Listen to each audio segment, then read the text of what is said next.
কলকাতা পুরসভায় প্রশাসনিক ভূমিকম্প। মেয়র ফিরহাদ হাকিমের ইস্তফার পর কার্যত ভেঙে দেওয়া হলো নির্বাচিত বোর্ড। সোমবার 8 জুন একটি সরকারি নির্দেশিকায় জানানো হয়, mayor, deputy mayor, mayor in council, councillor এবং বিভিন্ন স্থায়ী কমিটির সব পদই এখন আর কার্যকর নয়। ফলে কলকাতা পুরসভার নির্বাচিত জনপ্রতিনিধিদের যুগ আপাতত শেষ এবং শুরু হলো প্রশাসক শাসনের নতুন অধ্যায়। নতুন ব্যবস্থায় কলকাতা মিউনিসিপ্যাল কর্পোরেশনের কমিশনার স্মিতা পান্ডেকে প্রশাসক হিসাবে নিয়োগ করা হয়েছে। আর নির্দেশিকা অনুযায়ী সর্বাধিক 6 মাস অথবা নতুন নির্বাচিত বোর্ড দায়িত্ব নেওয়া পর্যন্ত, যেটি আগে হয়, ততদিন তিনি পুরসভার সমস্ত প্রশাসনিক ক্ষমতা দায়িত্ব সামলাবেন। কার্যত শহরের সবচেয়ে গুরুত্বপূর্ণ নাগরিক প্রশাসনিক সংস্থার নিয়ন্ত্রণ এখন একক প্রশাসনিক হাতে। এই সিদ্ধান্ত ঘিরে শহরের রাজনৈতিক মহলে তাই শুরু হয়েছে তীব্র আলোচনা। নির্বাচিত বোর্ড ভেঙে দেওয়া, জনপ্রতিনিধিদের সরিয়ে প্রশাসক বসানো, এই পুরো প্রক্রিয়াকে ঘিরে প্রশ্ন উঠছে গণতান্ত্রিক কাঠামো, জবাবদিহি এবং নাগরিক প্রতিনিধিত্বের ভবিষ্যৎ নিয়ে। প্রশাসক দায়িত্ব নেওয়ার পরই প্রাক বর্ষা প্রস্তুতি নিয়ে একটা জরুরি বৈঠক করেন স্মিতা পান্ডে। বৈঠকে উপস্থিত ছিলেন বেলেঘাটার বিধায়ক কুণাল ঘোষ, কাশীপুর বেলগাছিয়ার বিধায়ক রিতেশ তিওয়ারি, কলকাতা পুরসভার 1 নম্বর ব্যুরো চেয়ারম্যান তরুণ সাহা সহ একাধিক আধিকারিক আর জনপ্রতিনিধি। বৈঠক শেষে প্রশাসক জানান, শহরের বিভিন্ন গুরুত্বপূর্ণ জনস্বাস্থ্য এবং পরিকাঠামোগত প্রস্তুতি নিয়ে কাজ শুরু হয়েছে। তিনি বলেন, মুখ্যমন্ত্রীর উদ্যোগে 30 তারিখ থেকে HPV ভ্যাকসিনেশন কর্মসূচি শুরু হয়েছে, যা সকাল 9টা থেকে 11টা পর্যন্ত প্রতিদিন 3 মাস চলবে এবং পরবর্তীতে এটা মাসিক ভিত্তিতে চলবে। একই সঙ্গে প্রি মনসুন বৈঠক সম্পন্ন হয়েছে এবং 1 থেকে 59 নম্বর ওয়ার্ডের প্রতিনিধিদের নিয়ে বড় স্তরের আলোচনা হয়েছে। বৈঠকে সেচ দপ্তর, PWD সহ একাধিক দপ্তরের আধিকারিকরা উপস্থিত ছিলেন। সিদ্ধান্ত হয়েছে, শহরের বিভিন্ন এলাকায় যৌথ পরিদর্শন চালানো হবে। জমা জল নিকাশি সমস্যা, বর্ষার প্রস্তুতি নিয়ে মাঠ পর্যায়ে কাজ শুরু হবে খুব দ্রুত। জনপ্রতিনিধিদের কাছ থেকে একাধিক পরামর্শ এসেছে বলেও জানান প্রশাসক। শহরের আরেকটি বড় উদ্বেগ, বিদ্যুৎস্পৃষ্ট হয়ে মৃত্যুর ঘটনা নিয়েও আলোচনা হয় বৈঠকে। প্রশাসক জানান, এই বিষয়ে বিদ্যুৎ বিভাগ, কলকাতা পুরসভা, CSC এবং নিকাশি বিভাগের সমন্বয়ে একটি যৌথ টিম তৈরি করা হচ্ছে, যারা মাঠ পর্যায়ে পরিদর্শনে নামবে। তিনি CSC-কে অনুরোধ করেছেন যাতে ফিডার বক্সের জায়গাগুলোতে স্পষ্ট সাইনবোর্ড লাগানো হয়, যাতে সাধারণ মানুষ সহজে সতর্ক হয়ে সেটা এড়াতে পারেন আর দুর্ঘটনা এড়ানো যায়। একবার শোনাই প্রশাসক স্মিতা পান্ডে ঠিক কি বলেছেন তার বক্তব্য।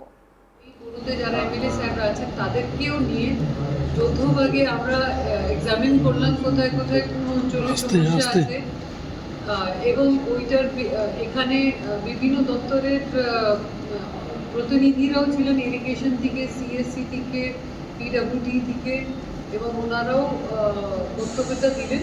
আমরা আজকে মানে যেটা নির্দিষ্ট করেছি যে আগামীকাল আর পরশু দিনের মধ্যে সাইট ইন্সপেকশন করে আজকে যে পয়েন্টসগুলো দেওয়া হয়েছে, এমনি আমরা রুটিন আমরা সবই ক্লিনিং কাজ করছি, কিন্তু যেটা ফিডব্যাকটা পেলাম সেই ফিডব্যাক অনুযায়ী আমরা আগামীকাল আর পরশু দিন ইন্সপেকশন করবো যৌথভাবে সমস্ত টিম, এবং তারা দেখবে যে কিভাবে যেন এই মনসুনে অসুবিধাটা না হয়। ম্যাডাম, কটা জায়গা লোকেট করতে পেরেছেন ব্ল্যাক স্পট বা কটা জায়গা ইন্সপেকশনের জন্য আজ সাজেশন এসেছে? মোটামুটি लोगों ने बहुत सारी जगहों पे छोटी छोटी समस्या है, ছোট ছোট করে ওনারা প্রবলেমস বলেছেন। সেভাবে মানে ইউনানিমাস কিছু আসেনি যে মানে 2-4টে পয়েন্ট, অনেক জায়গায় ছোটোখাটো জিনিস ওনারা বলেন এবং ওনাদের আইডিয়া তরফ থেকে বলেন। এবার উনি যেটা বলছেন এবং টেকনিক্যাল লোক যেটা বলছে সেটাকে যতক্ষণ না দেখতে পারবেন ততক্ষণ হবে না। সুতরাং ওই জন্যই আমরা এই জয়েন্ট ইন্সপেকশনটা করলাম। এটার পরে আমরা জানতে পারবো যে which are the problem areas further that they are seeing. Water logging points আর একটা বিষয়, সেটা হচ্ছে প্রত্যেক বছর আমরা দেখি কলকাতা শহরে জল জমলে যেটা সবচেয়ে বড় বিপদ হয় যে ইলেকট্রিক হয়ে অনেক লোক মারা যায়। সেই বিষয় নিয়ে আমরা কি আলোচনা করেছি? Yes, thank you so much. এই বিষয়টাকে নিয়ে আমি আপনাদেরকে জানাতে চাই যে আমাদের মাননীয় মন্ত্রী অগ্নিমিত্রা পাল ম্যাডাম একটা রিভিউ করেছিলেন গত পরশু দিন রাত্রিবেলা 9টার পরে। তো উনি কিন্তু দেখেছেন কোনো একটা এলাকায় বোধহয় 2জন বাচ্চা ইলেকট্রিকিউটেড হয়ে গেছিলো কোনো একটা পৌরসভাতে, সেই জন্য উনি পুরো স্টেটে ওই জিনিসটা রিভিউ করেছিলেন। সেখানে আমরা একটা সাজেশন দিয়েছিলাম, যেটা সবাই এগ্রিও করেছে, ইউডিএমএও এগ্রি করছে, আমরা ওইটাকে কার্যকারী করতে যাচ্ছি। সমস্ত বিষয়টা নিয়ে আমার কালিক সুজয় ঘোষের একটি রিপোর্ট আপনাদের দেখাবো। ভেঙে গেল কলকাতা পৌরসভা এবং ইতিমধ্যেই আমরা যেটা দেখলাম যে পুরো প্রশাসক বসালো রাজ্য সরকার। ইতিমধ্যেই যে নোটিফিকেশান, সেই নোটিফিকেশান নবান্নের পক্ষ থেকে জারি করা হয়েছে। আমরা যেটা দেখলাম খুব উল্লেখযোগ্যভাবে যে প্রাক্তন মুখ্যমন্ত্রী মমতা বন্দ্যোপাধ্যায় বা তৃণমূল কংগ্রেসের পক্ষ থেকে ফিরহাদ হাকিম মেয়র পদে ইস্তফা দেওয়ার পর তারা একটি বৈঠক ডেকেছিল, কিন্তু সেই বৈঠকে দেখা গেল যে শেষ পর্যন্ত সেই বৈঠক ভেস্তে গেল। শুধু বৈঠক ভেস্তে গেল না, আমরা যেটা দেখলাম যে তৃণমূল কংগ্রেসের যে কাউন্সিলররা আছে তারা বিভিন্ন কারণ দেখিয়ে তারা সেই বৈঠকে এলেন না, এবং শেষ মুহূর্তে এতটাই করুণ অবস্থা দেখা গেল যে তৃণমূল কংগ্রেসের পক্ষ থেকে সেই বৈঠককে বাতিল করে দেওয়া হলো। এবং ইতিমধ্যেই আমরা জানি যে আমরা জানি যে প্রাক্তন মেয়র ফিরহাদ হাকিম যে প্রোটোকল আছে, প্রোটোকল মেনে তিনি কিন্তু চেয়ারম্যান মালা রায়ের কাছে ইস্তফা দিয়েছে, এবং তার ইস্তফা দেওয়ার পর একটা নির্দিষ্ট টাইম আছে, সেই টাইমের মধ্যে দ্বিতীয় কে মেয়র মুখ হবে বা কলকাতা কর্পোরেশনের শাসক দলের মানে যারা ক্ষমতায় থাকবে সেই দলের সর্বাধিক বিধায়ক মানে সর্বাধিক কাউন্সিলর তারা সর্বসম্মতিতে একটি নেতা নির্বাচন করবে।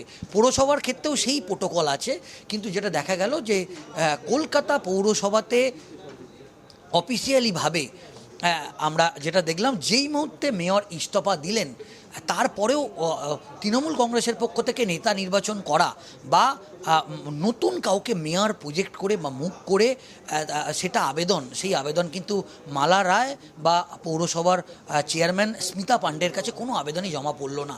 এরপরই নবান্ন থেকে প্রশাসক হিসাবে স্মিতা পাণ্ডের নাম ঘোষণা করা হলো।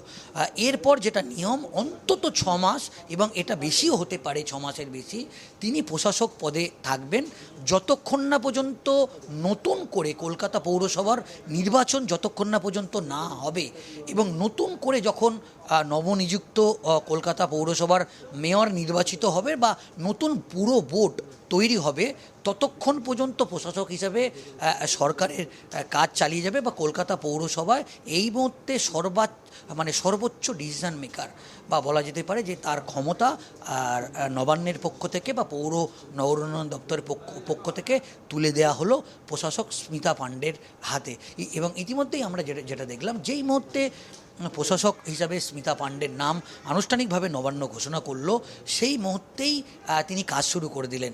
এবং শেষে আমরা যেটা দেখলাম, বিগত 2-3 দিন ধরে যেহেতু পাক বর্ষা, আমরা জানি যে কলকাতা শহরে বর্ষাতে বৃষ্টি, এবং সেই বৃষ্টিতে আমরা দেখি যে হাঁটু জল রাস্তাতে। তো ইতিমধ্যেই পুরো নগরোন্নয়ন দপ্তরের সঙ্গে সমন্বয় করছেন অগ্নিমিত্রা পাল, এবং শুধু সমন্বয় নয়, ইতিমধ্যেই আমরা যেটা দেখলাম স্মিতা পাণ্ডে একাধিক বড় অফিসগুলোয় বড় চেয়ারম্যানদের সঙ্গে তিনি দফায় দফায় বৈঠক করছেন, এবং বৈঠক করে যে বর্ষাতে যাতে কলকাতা শহরকে যাতে একটু বৃষ্টি হলেই জল না দাঁড়ায়, যাতে সাধারণ মানুষ দুর্ভোগে না পড়ে, তার কাজও শুরু করতে দেখা গেল।